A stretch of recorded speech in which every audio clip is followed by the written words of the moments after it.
Good morning mga paps. Yan. Very good morning kahit maulan magdamag. So yeah, naopera na yung mata ko. Kaliwang mata ko. Yung di makakita. Ngayon nakakita na but di pa pwede magbuhat. Di pa pwede kahit more than 5 pounds yung motor natin mabigat Ito, 100 kilos na to Tapos ito, more than 130.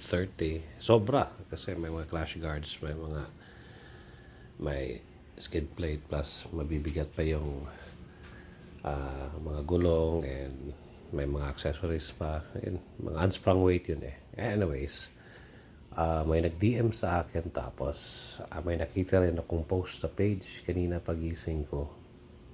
Bakit nagpapalit ng Pro Taper handlebar? May issues pa yung stock handlebar ng Honda. Wala pong issues yan.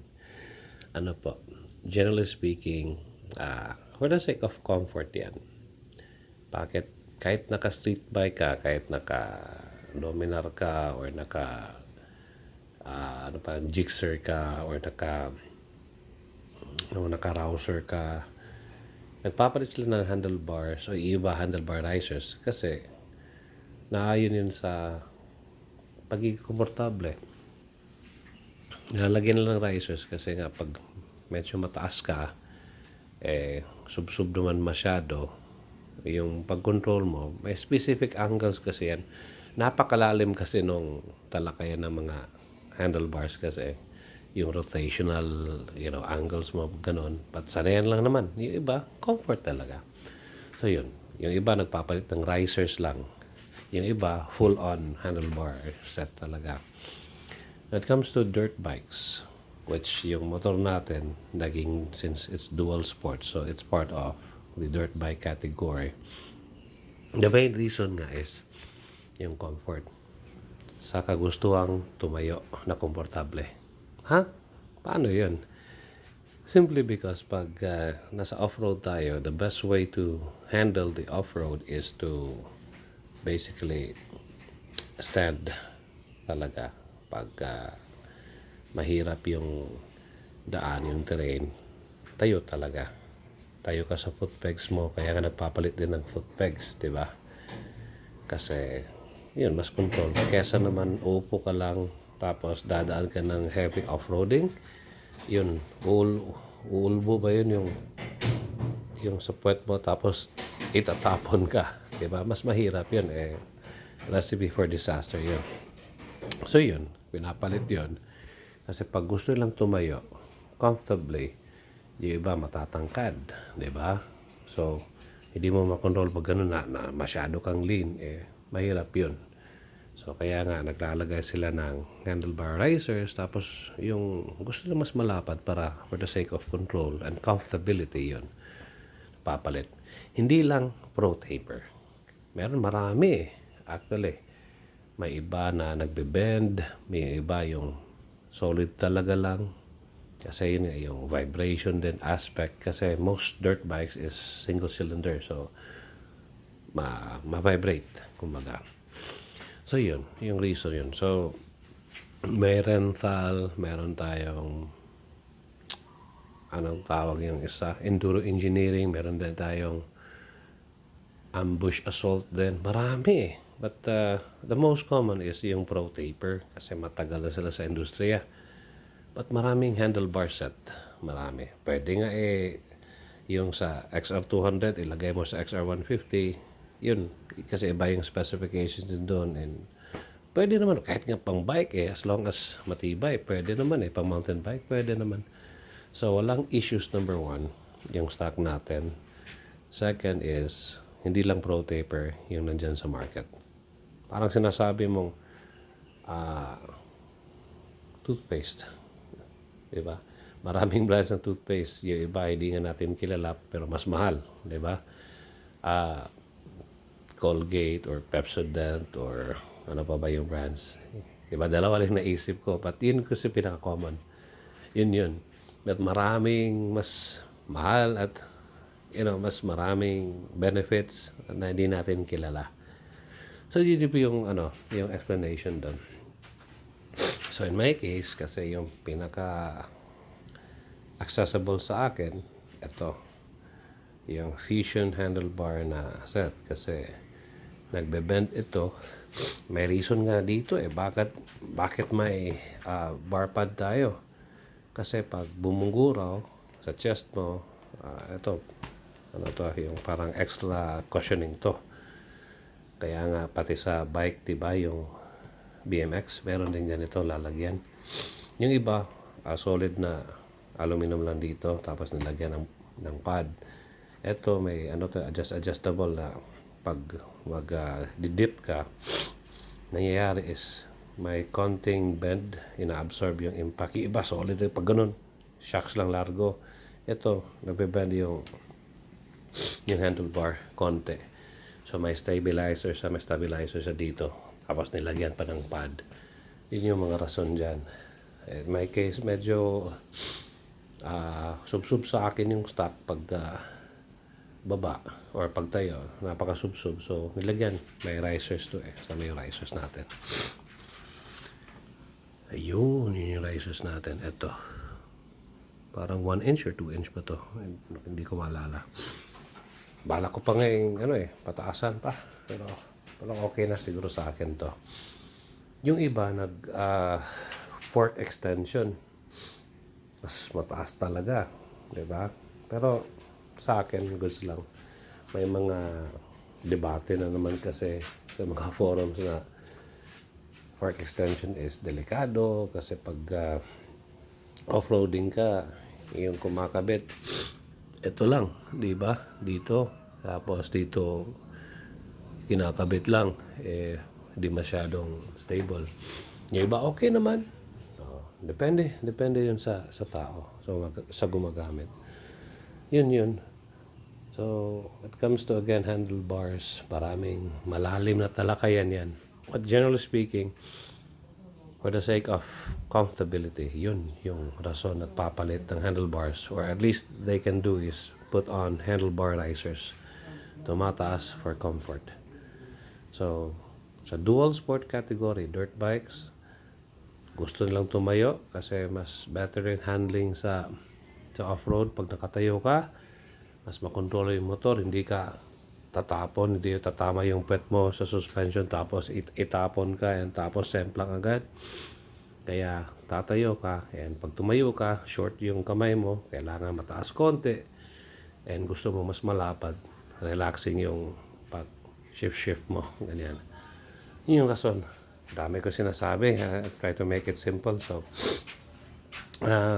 si brother, forgot his name,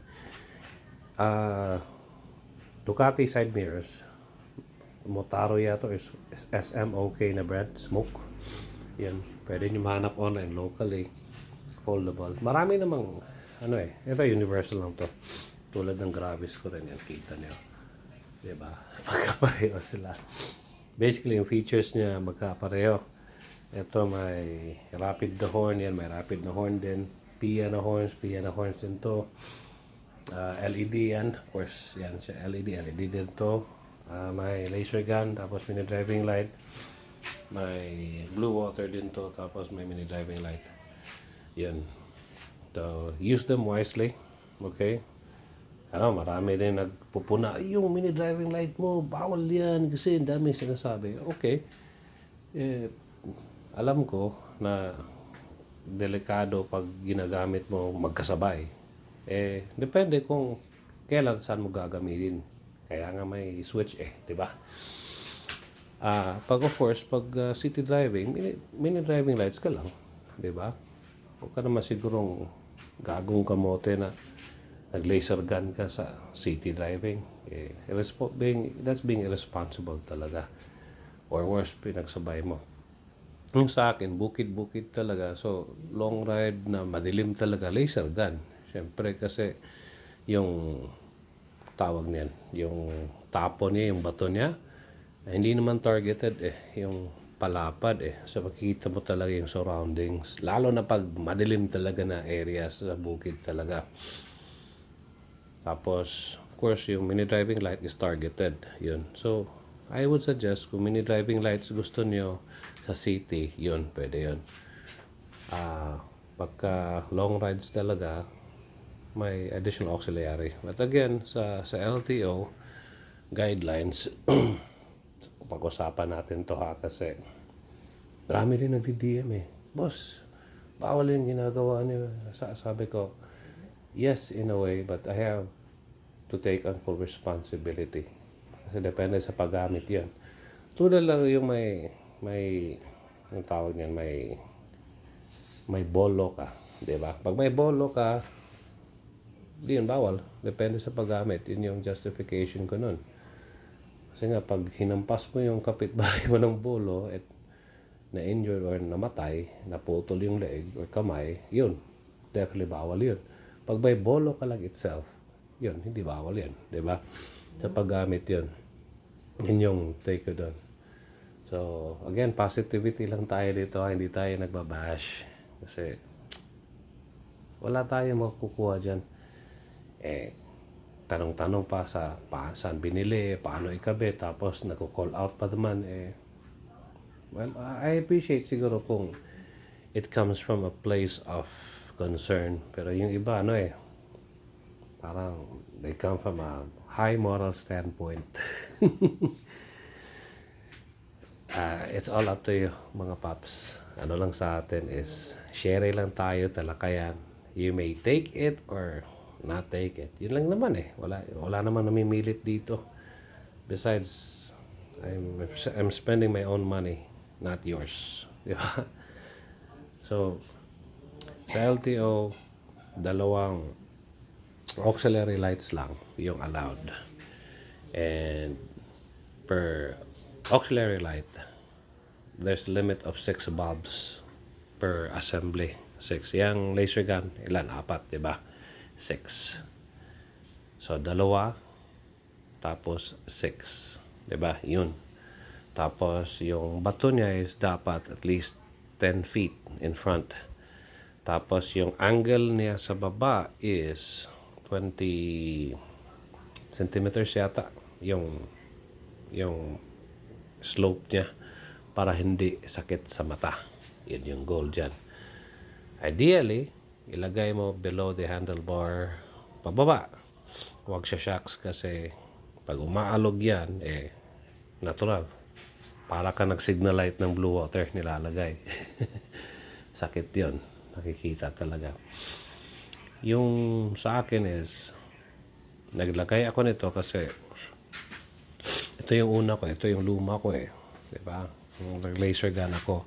So city driving, this is only what I've been using talaga. Yan yun. Yan lang. City, yun. Pero pag ito, pag bukid na, madilim na bukid, gusto ko makita yung sa harap talaga, surroundings talaga, extra visibility. Especially pag foggy, yun. Tayo yung mga bukid talaga na grabe yung zero visibility, kumbaga. Need yung fog lamp or yung tinatawag na laser gun. Yun. Or blue water as a case maybe. So yun, just be responsible in what you're doing talaga. Di naman na puro lang tayo, hey, mali yan, bawal yan. May nag-comment pa rin niya, bawal yung yung muffler mo. Hindi. Kasi pasado yan sa pag-test mo. LTO memo rin. I forgot the memorandum number. 99 dB yung limit ng noise. In between 2,000 to 2,500 RPM. Yun. Pagpasok ganyan, wala kang problema. I-rev mo 2,500, 99 dB. Goods ka. Iba kasi pag nakita yung, uy, bawal agad yan. Huwag naman ganon. Kasi, we have to dig deeper. We have to know. Iba kasi yung may alam talaga. I'm not saying alam ko lahat ha, pero mas maganda yung we get to share talaga yung yung right information. Not just for our sake, but for our friends' sake and for some authorities' sake also, kasi yung iba, bawal yan. Mas bawal pa nga yung yung modification yung kinat mo yung stock na tambucho mo tapos pinaiksiyan mo, yun, that's modified. Yun, that's modification. Yung aftermarket, pinalitan mo ng aftermarket, yung tulad natin yung no-refume, that's perfectly legal as long as hindi lalagpas 99 dB. Yun. Yung iba, may silencer, pero pag nakakabit ng silencer, less than 99 dB, goods pa rin yun. Kasi nga, another explanation nun. Kita niyo mga big bikes, malalayo pa, naririnig mo pa. Bakit hindi sila sinisita? Not because na porket naka-big bike sila, hindi sila sinisita. Well, yung iba, ganun yung reasoning. Pero yung justification nun, kasi yung mga tambucho nila, between 2,000 to 2,500 RPM, pasado yung tambucho. Grumble ng tambucho, pasado. Pagdating na yung high RPM, doon, lalabas na yung kulit ng tambucho nila. Kasi nga, malalaki yung mga makina nila. Diba? Iba naman talaga yung naka-open pipe lang talaga na annoying talaga. Yung mga bora-bora, naka-experience din ako dati niyan yung Raider ko dati, 150. Version 2 yata yan, yung may kickstart na.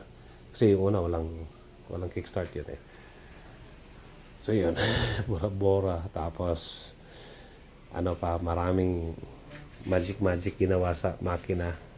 Yan, naging bangkay pa dati. So, yun, annoying siya, magaan siya, malakas siya, pero yun, recipe for disaster din yan. Hindi lang semplang, lipad talaga yan. Anyway, so yun yung explanation dun po mga paps. I hope na matuto tayo. We are critical enough to take on whatever information, question everything, be respectful, tapos, be open-minded. Yun. Gone are those days na sarado yung pag-iisip natin, tapos kukonti lang yung nag-monopolize ng pag-iisip ng tao. Let's all be progressive. Let's all be open-minded. Let's be open to feedback and constructive criticism. Yan. Ito yung ego lang tayo ng ego. I tell you, ego and ignorance is a very bad combination. Yan. Maraming salamat po and good morning and ride safe po tayo lahat, lalo na ngayon sa tag-ulan.